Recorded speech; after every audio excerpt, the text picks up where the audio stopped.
Okay, it's Friday, March 10th,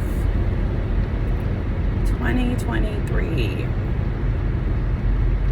It's like almost exactly 3 years since the COVID shutdown happened.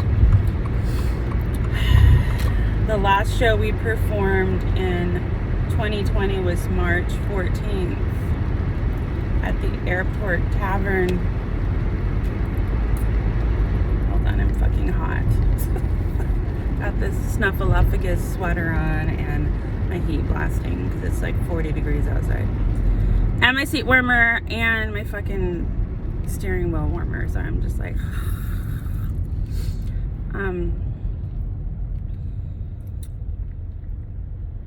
let me re-center myself. Fuck. How have I gotten this far in life is what I want to know. Because, jeez.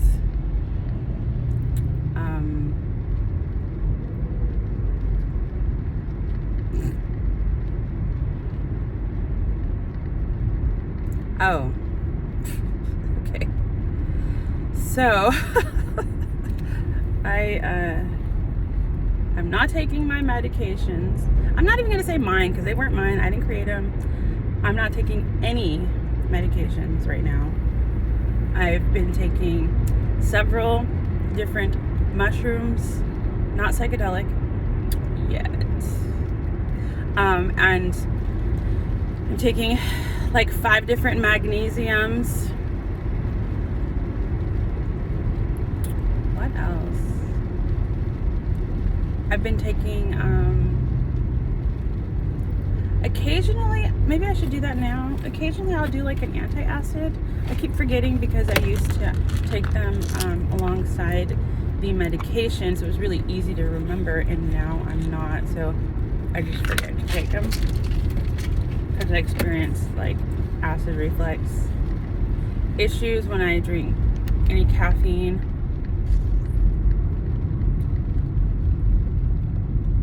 Alcohol, anything carbonated, anything spicy, it fucking sucks. So I've been doing a lot of thinking, a lot of reflection, a lot of re-centering my mind, bringing my mind back from the future and the past, and just trying to be here now. And I realized when I was learning the ocean breathing that it was very similar to where I place my breath when I sing. And I noticed that because when I went to sing, I didn't feel like I needed to warm up. I didn't feel like I needed to warm up singing. And I felt like I was already warmed up because I had been doing that for days, a couple times a day. And then with further reflection, I realized that the only time that I'm ever actually really like present in this moment is when I'm singing. That's why singing is such stress relief for me, because I'm placing the air in a very specific way that is calming, and it's releasing energy that I don't want. But it's also the only thing I could do right here, right now. I can't sing in the future. I can't sing in the past. I can only sing right now. So when I go without singing, I feel very distressed, very out of sync, and singing grounds me. It brings me back to now, to who I am now in the present. which makes a lot of sense. It kind of puts like my whole life into perspective. I've been singing my whole life since I was a child. My grandmother, when I went to live with her when I was 3 years old, yeah, she was a crazy bitch and she was super abusive. But wasn't everyone's grandma back then? I mean, probably not, but that's what I thought. She sang a lot, all the time.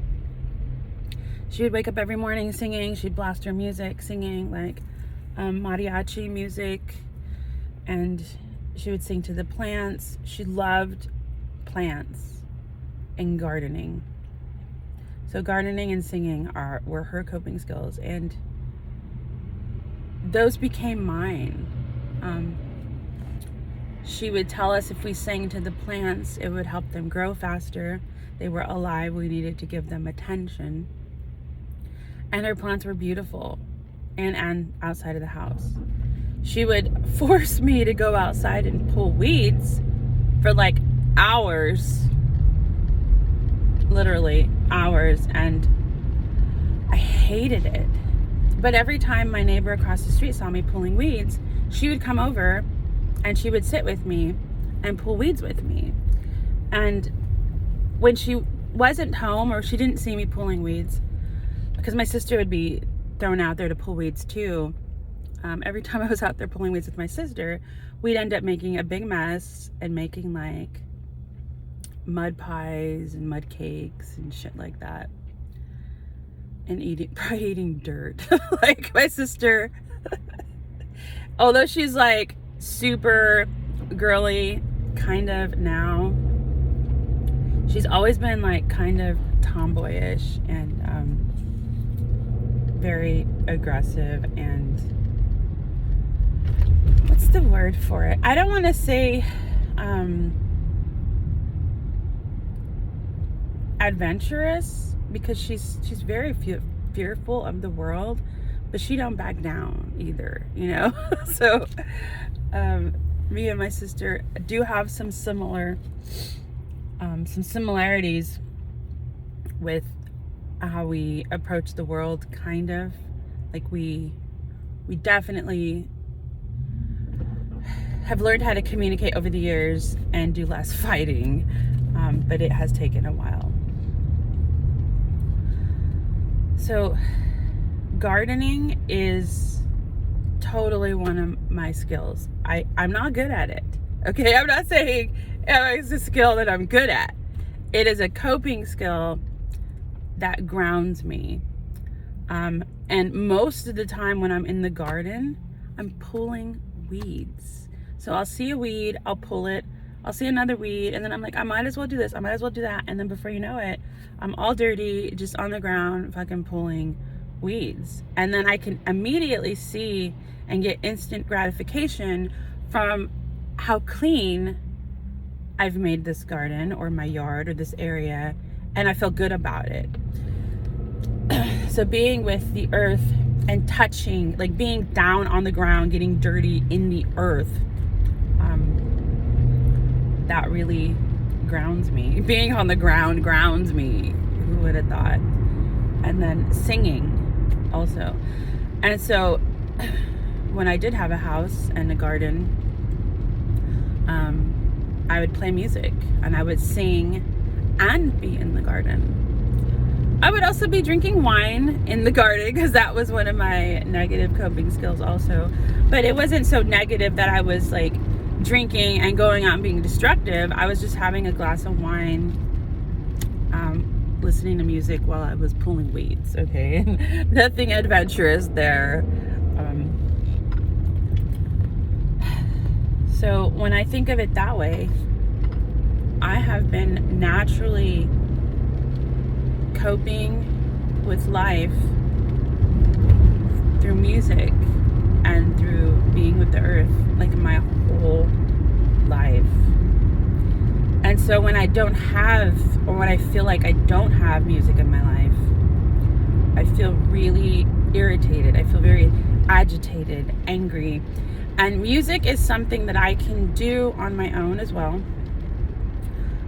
But it's definitely, it's like church, right? They say when you're in church or wherever there's one or more, that's church, right?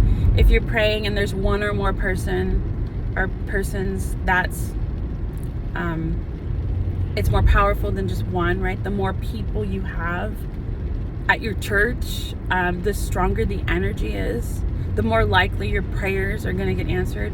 And how I internalize that is, or interpret that, is that when I'm with the band and I'm with other people other than myself, we are releasing aggression together. We are like meditating together. We are coping with life together, and it's so much more powerful when we are together.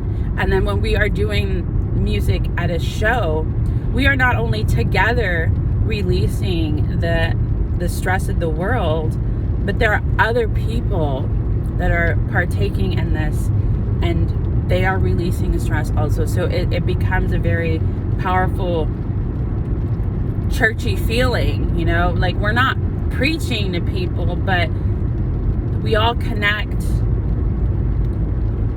through music because we're releasing something. We are releasing the stress of the week or throughout our life, and we're connecting through the sound. And there is healing through sounds. There's healing through sound and through breath and through, I guess, communion with others, through masses, right? That's how you make change, is by everyone coming together to do the same thing. And we're not making big changes. I'm not talking about like I'm gonna change the world, but in that moment when we are on stage or we are at a show and we are with other people, we are all one, and it's a really cool feeling.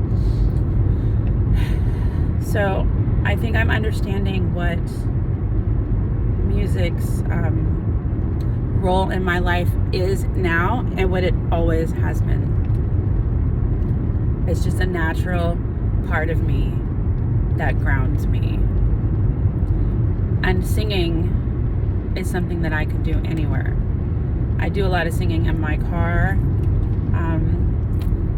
I really, really want to sing when I'm having a bad day. I sing when I'm home doing anything. I can literally sing all fucking day. Let's just put it that way.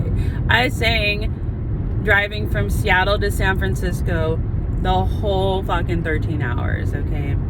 Nonstop. And that kept me focused, and it kept me awake, and it made the drive go by way faster. I guess I can extend that a little more to talking, right?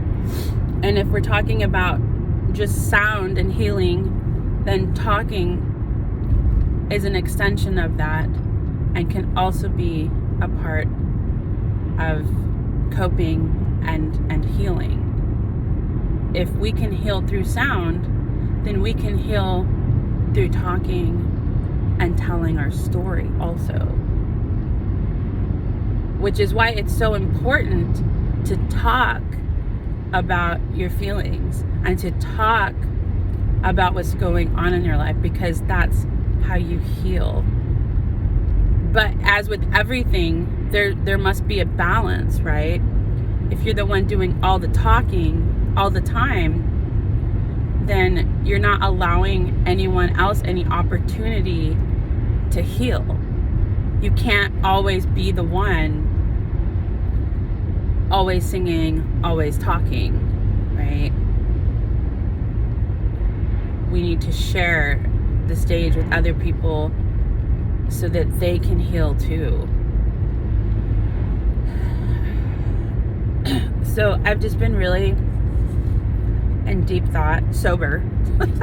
I'm not high. I haven't been taking my CBD. Let me stop saying my, because it's not mine. I'm trying to work on that too.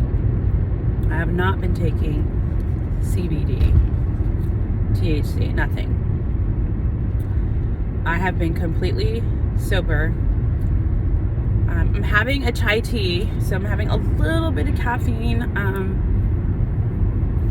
which I was going to try to not have. But I like the taste of it. I don't really care about the caffeine. I feel fine. I'm wide awake after yawning.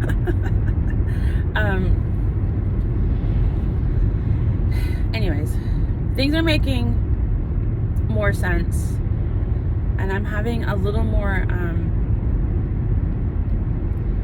understanding. Things are kind of piecing themselves back together.